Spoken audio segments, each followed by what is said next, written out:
How do you get a job at a top fashion magazine? Lucky editor-in-chief Brandon Holley tells us how. This is Media Beat. Look, things change. Anyone with a camera and a computer now is a good so we idea. should pay attention What's to the where user they are. value May evolve. So Brandon, you've held top positions at a lot of really great magazines. You helped launch Elle Girl, you worked at GQ and Jane.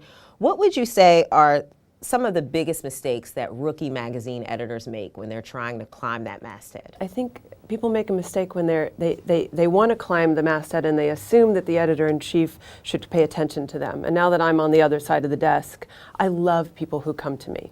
So when I was at GQ, people didn't always go to Art Cooper with ideas. He was the editor-in-chief of GQ, lovely man, so smart, but he really needed input, and so I just made it my duty, and I wasn't kissing ass, but I would write memos to him and say, I think this section could use this, and I think we should start a new section that's this, and I think we should do a story on drag racers, and I think we should do, I would just write him notes all the time. So steady input without being annoying to someone who's trying to run the place and has to think about a million different things, especially now.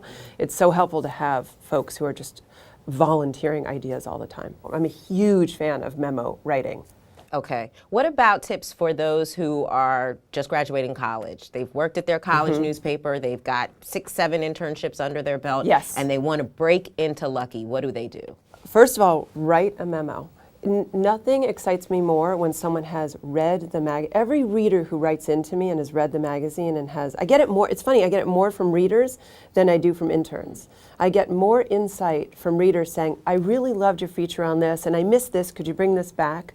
So when you show me that you're really reading what we're outputting and commenting on it, then you become valuable.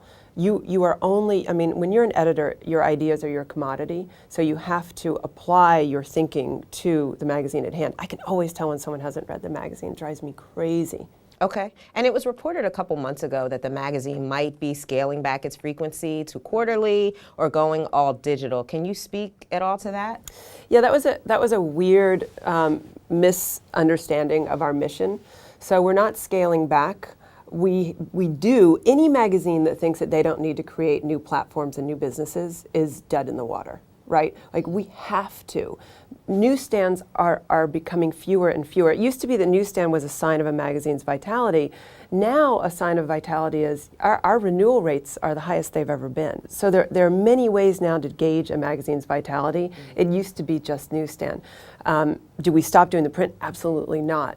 But do we have to build out more businesses, more, not only revenue streams, but touch points. We have to be wherever the person who is wanting to shop is. It used to be that we thought of our competitors as, oh, Mary Claire's my competitor. Mary Claire is not my competitor. My competitor is wherever they're shopping. It could be Net-a-Porter, right? Because you're not thinking, when you're a reader, you're not thinking, oh, I'm reading Lucky magazine and now I'm reading this magazine. We do one thing really well, and that is we do shopping.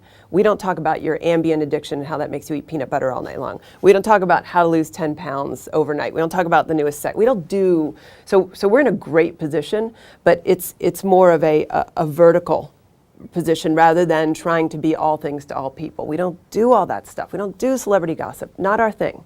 So what's exciting is, how do we go deeper into that one thing that we do so well? And that brings on a whole new set of competitors. It brings on a whole new model. So that's what we're looking at. It's not about scaling back the print. It's about the pie getting much bigger.